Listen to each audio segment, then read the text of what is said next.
오늘 본문은 내용적으로 보면 5개의 서로 다른 율법 조항들이 기록되어 있습니다.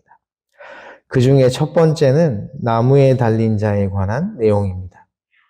22절을 보면 죽을 죄를 지은 자를 나무에 달 경우에 대해 말합니다. 사람이 만일 죽을 죄를 범함으로 네가 그를 죽여 나무 위에 달거든. 그러면 반드시 해가 지기 전에 시체를 나무에서 내려 장사 지내야 합니다.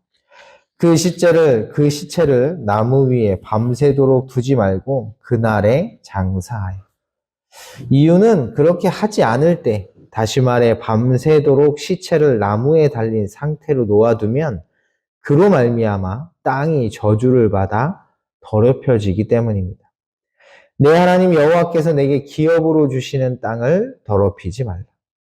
왜냐하면 나무에 달린 자는 하나님으로부터 저주를 받은 자이기 때문입니다. 나무에 달린 자는 하나님께 저주를 받았음이니라. 따라서 정리하면 죄를 범한 죄인의 시체를 해가 지기 전에 내려야 하는 이유는 그에게 내려진 저주가 공동체와 그 땅 전체에 돌아가는 것을 막기 위해서라고 할 수 있습니다. 다음으로 제시되고 있는 조항은 형제의 소나 양이 길을 잃은 것을 본 경우입니다.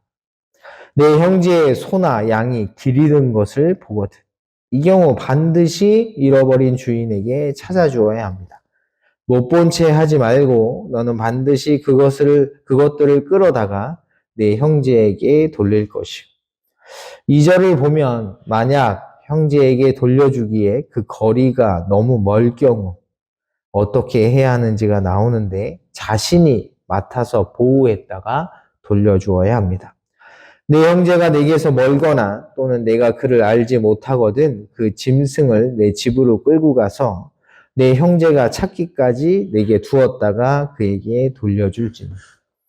그리고 3절을 보면 소나 양 같은 가축뿐만 아니라 모든 것이 이에 해당됨을 알 수 있습니다. 낙이라도 그리하고 의복이라도 그리하고 형제가 잃어버린 어떤 것이든지 네가 얻거든 다 그리하고 못 본 채 하지 말 것이며.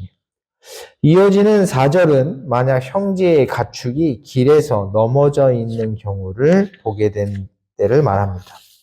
이 경우에도 못 본 채 하면 안 되고 주인과 함께 쓰러진 가축을 일으켜 세워줘야 하죠. 못 본 채 하지 말고 너는 반드시 형제를 도와 그것들을 일으킬지니라. 세 번째로 등장하는 조항은 의복에 관한 것입니다. 그리고 그 핵심은 여자는 여자에게 허락된 의복을, 그리고 남자는 남자의 의복을 입어야 한다는 것이죠. 그렇게 해야 하는 이유는 이같이 하는 자는 내 하나님 여호와께 가증한 자이니라. 그렇게 해야 하는 이유는 그것을 하나님께서 역겨워하시기 때문입니다. 네 번째 조항은 어미새와 새끼새에 관한 것입니다. 6절을 보면 길을 가는 도중에 어미새가 자신의 새끼나 알을 품고 있는 것을 보았을 경우가 등장합니다. 그런데 이어지는 9절을 보면 이 경우 어미새와 새끼새를 함께 취할 수 없다고 나옵니다.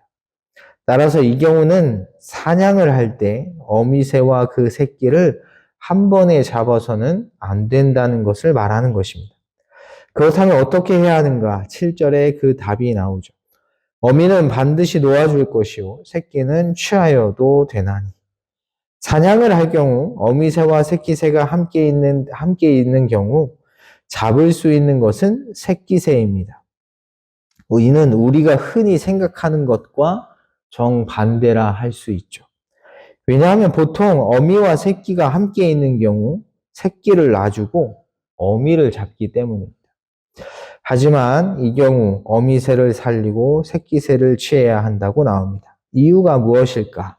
이유는 의외로 간단합니다. 어미새를 놓아주어야 인간이 식량으로 쓸 새끼를 계속해서 생산할 수 있기 때문입니다. 마지막으로 8절은 집을 지을 때 반드시 지켜야 할 것에 대해 다루는데 바로 지붕 위에 난간을 만들어야 한다는 것입니다.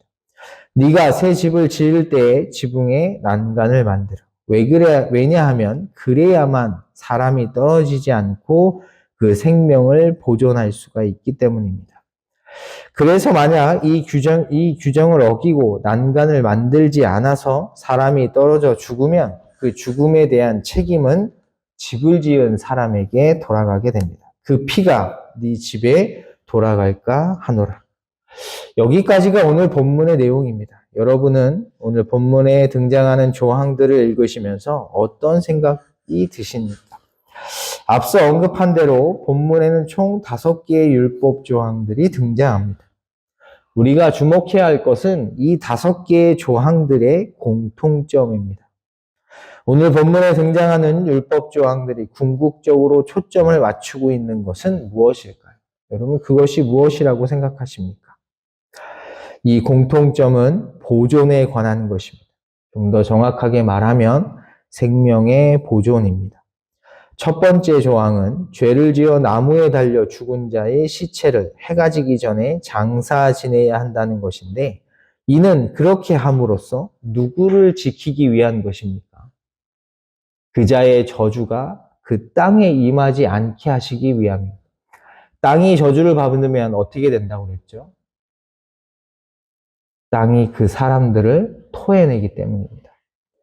두 번째는 형제가 가축을 잃어버렸거나 길가에 쓰러졌을 때 반드시 찾아주어야 하고 일으켜 세워줘야 한다는 것인데, 그렇게 함으로써 궁극적으로 누가 유익을 얻게 됩니까? 바로 그 가축의 주인입니다. 즉 사람이죠. 왜냐하면 잃어버린 가축을 찾아주고 쓰러진 가축을 일으켜 세움으로써 결국 그 가축은 그 주인에게 뭐를 공급하죠?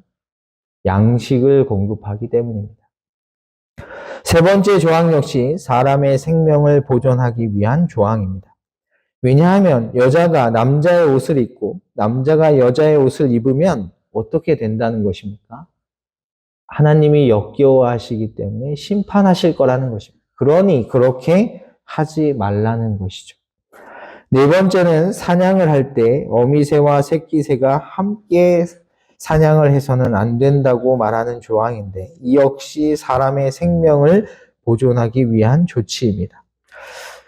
그리고 마지막 5번째 조항은 사람의 생명을 보존하기 위한 조항이라는 것을 가장 명확하게 보여주죠.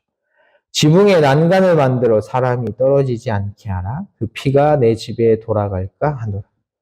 그리고 오늘 본문 7절 마지막 부분에서도 이는 명확하게 드러나죠. 그리하면 내가 복을 누리고 장수하리라.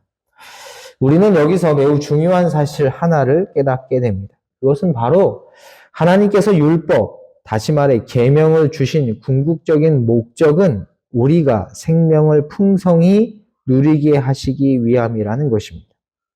우리는 그것을 하나님께서 아담에게 주신 계명 속에서 분명하게 알 수 있습니다. 여호와 하나님이 그 사람에게 명하여 이르시되 동산 각종 나무의 열매는 네가 임의로 먹되 선악을 알게 하는 나무의 열매는 먹지 말라. 네가 먹는 날에는 반드시 죽으리라. 여러분, 하나님께서 선악을 알게 하는 나무의 열매만큼은 결코 먹지 말라는 계명을 주신 하나님의 목적이 무엇입니까? 아담이 그거 먹고 죽을 거를 걱정하셨기 때문입니다. 하지만 아담과 하와는 그 하나님의 뜻을 온전히 깨닫지 못했습니다. 그들은 그 계명을 오해했죠. 어떻게 오해했습니까? 아, 이거 먹으면 하나님처럼 될까 봐 그게 싫어서 못 먹게 하셨구나 라고 오해했습니다. 그 결과가 무엇입니까? 죄의 종으로 팔린 것이죠. 요한복음 10장 10절에 예수님께서 이렇게 말씀하십니다. 도둑이 오는 것은 도둑질하고 죽이고 멸망시키려는 것뿐이요. 내가 오는 것은 양으로 생명을 얻게 하고 더 풍성히 얻게 하려는 것이라. 예수님께서 이 땅에 오신 목적은 우리가 생명을 풍성히 얻게 하시기 위함입니다. 따라서 우리는 예수님의 가르침에 순종해야 하죠. 그런데도 우리는 그분의 가르침을 무거운 족쇄라고 여길 때가 너무도 많습니다. 지킬 수 없는 것, 아니 지키지 어려운 것으로 여겨 부담스러워하죠. 우리는 이 생각을 깨야 합니다. 예수님께서 우리에게 요구하시는 것이 있다면 그것이 무엇이든 어떤 것이든 다 누구를 위한 것입니까? 우리의 생명을 위한 것입니다.